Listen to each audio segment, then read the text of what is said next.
Shalom Bapak Ibu dan saudara-saudari yang terkasih dalam nama Tuhan Yesus Kristus. Selamat datang kembali di channel saya Abram Ginting Ministry. Dan kita akan mendengarkan firman Tuhan. Kiranya setiap pemberitaan firman Tuhan akan menguatkan kehidupan kita, memberikan pertumbuhan secara rohani kepada kita, dan memberikan kemampuan kepada kita untuk berjalan dengan semangat penuh iman di dalam kehidupan sehari-hari. Sebelum kita mendengarkan firman Tuhan, marilah kita berdoa. Bapa kami dalam kerajaan sorga, terima kasih kesempatan yang Kau berikan bagi kami untuk mendengarkan firman-Mu. Tolonglah kami Tuhan supaya mengerti setiap firman yang Kau sampaikan kepada kami. Berilah kepada kami pengurapan Roh Kudus dan juga kepada hamba-Mu yang akan memberitakan firman Tuhan dan juga anak-anak-Mu yang mendengarkan firman Tuhan, supaya kami bisa lebih tahu akan firman-Mu yang dalam kepada kami. Terima kasih Tuhan, dalam nama Yesus kami berdoa. Amin. Bapak, Ibu, dan saudara-saudari yang terkasih, firman Tuhan bagi kita pada minggu ini diambil dari kitab Keluaran, pasal yang ke-15, ayat yang ke-19 sampai dengan ayat yang ke-21. Demikianlah firman Tuhan. Ketika kuda Firaun dengan keretanya dan orangnya yang berkuda telah masuk ke laut, maka Tuhan membuat air laut berbalik meliputi mereka. Tetapi orang Israel berjalan di tempat kering dari tengah-tengah laut. Lalu Miriam, nabiah itu, saudara perempuan Harun, mengambil rebana di tangannya. Dan tampillah semua perempuan mengikutinya, memukul rebana serta menari-nari. Dan menyanyilah Miriam memimpin mereka. Menyanyilah bagi Tuhan, sebab ia tinggi luhur. Kuda dan penunggangnya dilemparkannya ke dalam laut. Demikianlah pembacaan firman Tuhan, terpujilah Allah kita. Bapak Ibu, yang menjadi tema firman Tuhan bagi kita di minggu ini ialah bernyanyilah bagi Tuhan. Bernyanyi bagi Tuhan.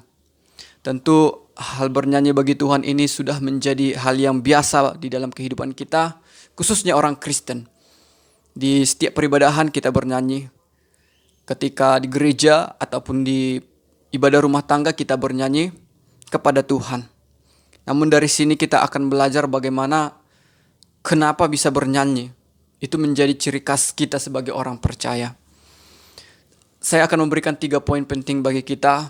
Kiranya poin-poin ini dapat kita terima dan memperluas pengenalan kita akan Tuhan dan kerinduan kita untuk bernyanyi. Yang pertama ialah bagaimana orang Israel pada waktu itu bernyanyi. Mengapa mereka bernyanyi kepada Tuhan? Dan apa itu sebenarnya bernyanyi itu sendiri? Bapak Ibu, umat Tuhan, kalau berbicara tentang bernyanyi, saya teringat kepada nenek saya sendiri. Karena saya melihat nenek saya ini adalah orang yang sangat-sangat suka bernyanyi. Sangat-sangat suka bernyanyi. Bukan karena suara yang bagus, tetapi saya menyaksikan sendiri. Sering ketika nenek saya ini berada di rumah sendirian, karena kakek saya tidak ada lagi, dia sering bernyanyi rohani di dalam bahasa daerah, bahasa Simalungun. Bahkan ketika di ladang sekalipun sendirian, nenek saya ini sering bernyanyi. Ketika istirahat, dia nyanyikan lagu pujian. Gitu.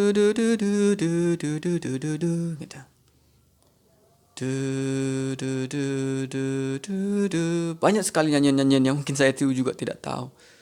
Tetapi saya mengerti ketika nenek saya ini bernyanyi, dia itu sedang mengungkapkan sesuatu.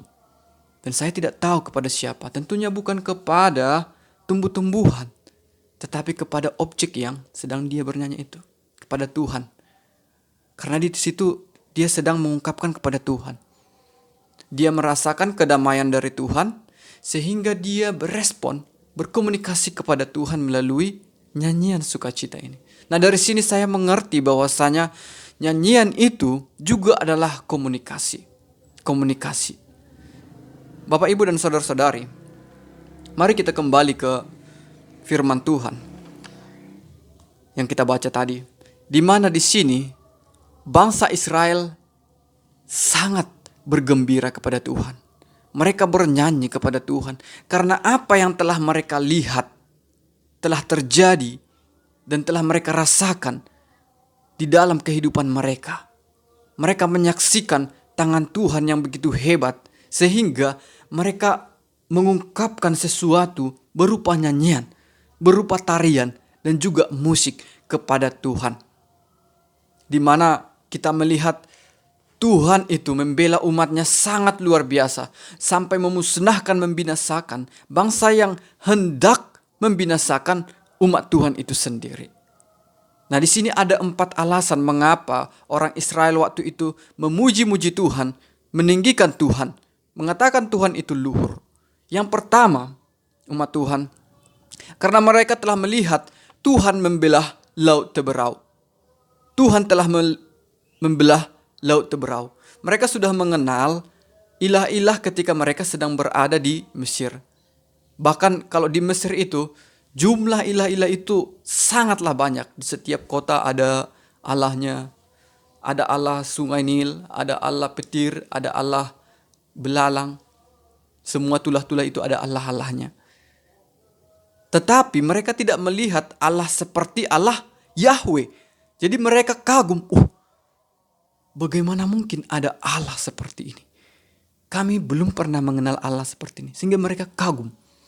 Hal yang kedua, di mana mereka telah menerima keselamatan. Keselamatan. Yang sebelumnya mereka ketakutan mereka akan dibinasakan oleh Mesir. Ternyata Tuhan menyelamatkan mereka. Yang binasa bukan mereka, tapi yang binasa adalah Mesir. Mereka telah melihat kekuatan dari Mesir. Mereka telah melihat bagaimana pasukan-pasukan Mesir yang handal telah mengejar mereka. Beserta dengan perwira-perwira tinggi, pasukan-pasukan khusus. Bangsa Firaun, bahkan Firaun itu sendiri memimpin. Tetapi Tuhan tidak membiarkan Israel binasa, tetapi Tuhan melenyapkan bangsa Mesir di dalam satu kejadian. Ketika Allah membelah laut itu sendiri. Mungkin kalau bangsa Mesir waktu itu bisa melewati laut itu juga, mereka juga akan tidak heran ya. Oh, ternyata Allahnya Israel itu tidak hanya membela Israel, tetapi juga Mesir. Tetapi tidak terjadi seperti itu. Jadi bangsa Israel heran, tidak dapat diterima dengan akal pikiran mereka bahwa kejadian ini sungguh-sungguh terjadi. Mereka mungkin merasa seperti ini, apakah ini mimpi, seperti itu ya.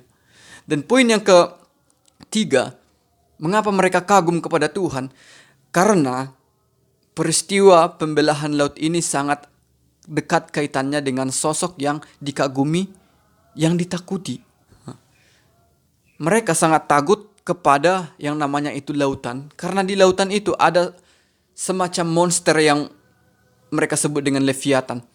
Mereka takut, bahkan mereka menganggap itu seperti penunggu Allahnya laut itu sendiri. Tetapi karena peristiwa ini Allah membelah Teberau, mereka mengatakan bahwa tidak ada kekuatan dari Leviathan itu dibanding dengan kekuatan dari Allah. Sehingga mereka takjub kepada Tuhan. Oleh karena itulah hati mereka, jiwa mereka, pikiran mereka, akal sehat mereka telah tersentuh dengan kejadian itu. Sehingga mereka mau mengungkapkan, mengekspresikan keselamatan yang mereka terima itu dengan memuji-muji Tuhan, bernyanyi kepada Tuhan, menari-nari kepada Tuhan. Dari sini kita belajar bahwasanya bernyanyi kepada Tuhan adalah bukti dari relasi kita kepada Tuhan. Bukti kita mengungkapkan kepada Tuhan. Ketika kita bernyanyi, ternyata ada terhubung antara roh kita dengan Tuhan. Ada terhubung antara jiwa kita dengan Tuhan. Jadi sangat dipertanyakan ketika orang-orang tidak mau untuk bernyanyi ya. Tidak mau untuk memuji Tuhan. Apakah ada hubungan yang terasa? Apakah ada gairah yang terasa di dalam diri mereka atau tidak? Bapak, Ibu, dan saudara-saudari, hal yang kedua yang kita belajar pada saat ini ialah di mana sebenarnya Tuhan itu senang dengan yang namanya itu pujian. Tuhan senang dengan orang-orang yang bernyanyi memuji Tuhan. Mungkin ada orang yang mengatakan, bagaimana saya bernyanyi, suara saya jelek, saya tidak memiliki ahli dalam bermain musik dan lain sebagainya. Saya juga tidak tahu mengekspresikan apa-apa kepada Tuhan. Tetapi pemikiran itu sebenarnya sempit dan salah. Sebenarnya Tuhan telah menciptakan kita dan menempatkan ada nyanyian di dalam diri kita. percaya atau tidak percaya. Sebab nyanyian ini sudah menjadi darah, sudah menjadi hidup kita sendiri. Karena nyanyian ini adalah sesuatu yang timbul semacam iman kita, semacam gairah kepada Tuhan sendiri. Bahkan Tuhan mengatakan di dalam mulut bayi-bayi sekalipun Tuhan telah menempatkan puji-pujian kepada Tuhan. Mari kita membaca di dalam Matius pasal 21 ayat yang ke-16. Matius 21 ayat yang ke-16, demikianlah firman Tuhan. Lalu mereka berkata kepadanya, "Engkau dengar apa yang dikatakan anak-anak ini?" Kata Yesus kepada mereka, "Aku dengar. Belum pernahkah kamu baca? Dari mulut bayi-bayi dan anak-anak yang menyusu, engkau telah menyediakan puji-pujian." Jadi di sini Yesus mengatakan bahwa dari mulut bayi-bayi sekalipun sudah ada diletakkan Tuhan dasar untuk memuji. Bahkan puji-pujian sudah ada diletakkan oleh Tuhan. Oleh karena itu, sesungguhnya Tuhan ingin supaya kita senantiasa mengucapkan rasa syukur kita itu kepada Tuhan dengan nyanyian. Tuhan selalu menempatkan di dalam diri kita setiap saatnya, setiap harinya, seperti gairah untuk bernyanyi, bibit untuk bernyanyi. Ada pujian di dalam hatiku. Ada pujian dalam hatiku. Sehingga kita mau bernyanyi. Nyanyian kita adalah nyanyian yang baru. Karena itu adalah ungkapan yang baru. Maka ada nyanyian yang mengatakan, nyanyikanlah, nyanyikanlah nyanyian baru bagi Allah. Bahkan Bapak Ibu dan Saudara-saudari, saya memberitahu kepada Bapak Ibu dan Saudara-saudari, satu lagu pujian ketika kita menyanyikannya, itu sama artinya dengan kita menyanyikan nyanyian yang baru. Liriknya tidak baru tetapi gairahnya, hasratnya baru. Tuhan memberikan kepada kita hasrat yang berbeda, yang melimpah ketika mendengarkan dan menyanyikan pujian kepada Tuhan. Kita boleh bernyanyi, "Aku mengasihi Engkau Yesus." Tetapi ketika kita mengulang nyanyian itu di hari kemudian, di minggu kemudian, bahkan di tahun yang kemudian, akan ada pujian yang baru yang hangat terasa. Itulah nyanyian baru kepada Tuhan. Nyanyian itu bukan hanya semata-mata berbicara tentang liriknya yang baru, tetapi nyanyian itu adalah sesuatu yang timbul dari dalam hati kita, kegairahan. Sehingga adalah sebuah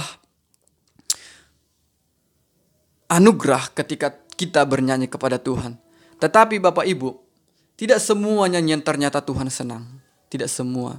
Walaupun kita mengungkapkan ekspresi kita kepada Tuhan, tetapi ketika kita bernyanyi tanpa ekspresi, itu adalah hal yang menjijikkan di hadapan Tuhan.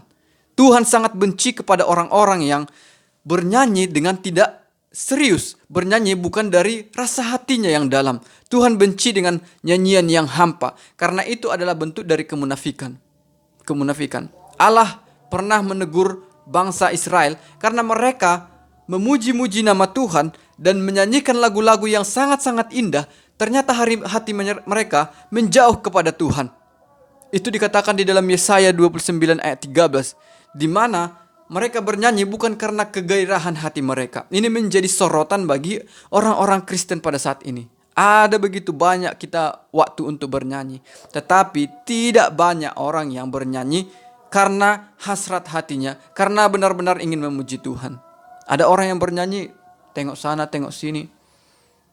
Bernyanyi, Tuhan inilah hidupku. Nah itu Tuhan sangat-sangat tidak senang. Karena apa? Karena itu seolah-olah kita mempermainkan lagu itu sendiri yang telah ditempatkan Tuhan ke dalam hati kita, ke dalam penulis lagu itu sendiri. Oleh karena itu, adalah sebuah kejanggalan, lebih baik untuk tidak bernyanyi daripada bernyanyi tetapi tidak menghayatinya, tidak merasakannya, tidak berasal dari hati sendiri. Jadi Bapak Ibu dan saudara-saudari, ini menjadi sebuah PR bagi kita. Karena setiap minggu kita bernyanyi, maka ini menjadi teguran kepada kita. Ekspresikanlah kepada Tuhan, apapun itu. Tetapi jangan mencoba untuk menjinakkan hati Tuhan dengan nyanyian kita. Ada begitu banyak ajaran yang mengatakan, mari bernyanyi karena ketika kita bernyanyi, maka Tuhan akan senang. Tuhan tidak senang dengan nyanyian kita jika nyanyian kita itu kosong. Yang Tuhan senang ketika benar-benar ekspresi hati kita lah yang kita nyanyikan. Dan poin yang terakhir Bapak Ibu dan saudara-saudari, nyanyian itu bukan sebatas keindahan suara dan lirik dan nada. Kehidupan kita diwarnai dengan naik turun, diwarnai dengan ketakutan dan kegembiraan dan juga kesedihan. Nah, ini akan menimbulkan sebuah irama kalau dalam bahasa musik. Sebuah irama di mana ketika kita melihat ke dalam kehidupan ke belakang, kita akan melihat naik turunnya kehidupan kita, perubahan-perubahan yang terjadi selama kita berada di dalam Tuhan itu sangat indah. Dan di hadapan Tuhan itu adalah seperti nyanyian. Jadi jangan kita berpikir bahwa hidup kita ini tidak indah. Karena hidup kita ini seperti tangga nada, tinggi rendah, datar. Dan itu akan menciptakan nyanyian baru kepada Tuhan. Ketika kita benar-benar tetap berada di dalam Tuhan. Semua hidup kita ini, semua yang kita lewati adalah nyanyian yang indah di hadapan Tuhan. Jadi jangan pernah mengeluh dengan hidup kita, Bapak Ibu. Karena kita sedang melewati masa-masa sukar, kita sedang bernyanyi kepada Tuhan. Hidup kita sedang bernyanyi kepada Tuhan. Dan juga kiranya bernyanyi itu menjadi sebuah gaya hidup kepada kita. Karena bernyanyi kepada Tuhan itu adalah hal yang indah. Dan itu adalah ibadah di hadapan Tuhan. Ibadah. Tidak ada orang yang beribadah kepada Tuhan tapi dia tidak bernyanyi. Tidak ada. Karena ketika dorongan itu terjadi, itu akan membuat kita untuk memuji Tuhan. Jadi Bapak Ibu dan saudara-saudari, mulai hari ini marilah coba untuk memberikan waktu kita untuk menyanyikan sebuah pujian kepada Tuhan. Jangan tunggu dulu ketika ada perbuatan ajaib yang besar seperti bangsa Israel ini, baru kita memuji Tuhan. Tidak. Bahkan ketika bangun pagi-pagi, kita mengingat bahwa ini adalah anugerah Tuhan. Mari naikkan pujian kepada Tuhan. Bernyanyilah. Bernyanyilah kepada Tuhan, bersoraklah. Jangan takut ekspresikan isi hatimu. Jikalau engkau bertepuk tangan sekalipun, menari sekalipun seperti Daud, engkau sedang mengekspresikan kepada Tuhan dan Tuhan senang. Dan saya percaya ketika kita bernyanyi, maka iman kita akan ditambahkan oleh Tuhan. Maka relasi kita akan semakin dekat dan kita akan semakin mengenal Tuhan. Kiranya firman Tuhan ini menolong kita untuk semakin menikmati gaya bernyanyi di dalam kehidupan kita sehari-hari. Mari kita arahkan rasa syukur kita ini kepada Tuhan. Mari kita bersatu dalam doa. Terima kasih Tuhan, Kau mengajari kami supaya bernyanyi dalam kehidupan ini. Bahkan ketika naik turunnya kehidupan kami Tuhan, ketika kami merasakan indahnya kedamaian Tuhan, bahkan ketika kami juga merasakan lembah kekelaman Tuhan, itu adalah nada-nada dalam kehidupan kami dan itu menjadi sebuah nyanyian yang indah di hadapan Tuhan. Tolong kami Tuhan untuk tidak berhenti memuji Engkau dan melihat karya-karya Tuhan di tengah-tengah kehidupan kami. Terima kasih Tuhan, berkatilah firman-Mu ini, berkatilah umat-Mu, berkatilah juga hamba yang memberikan firman Tuhan. Dalam nama Yesus kami berdoa. Amin.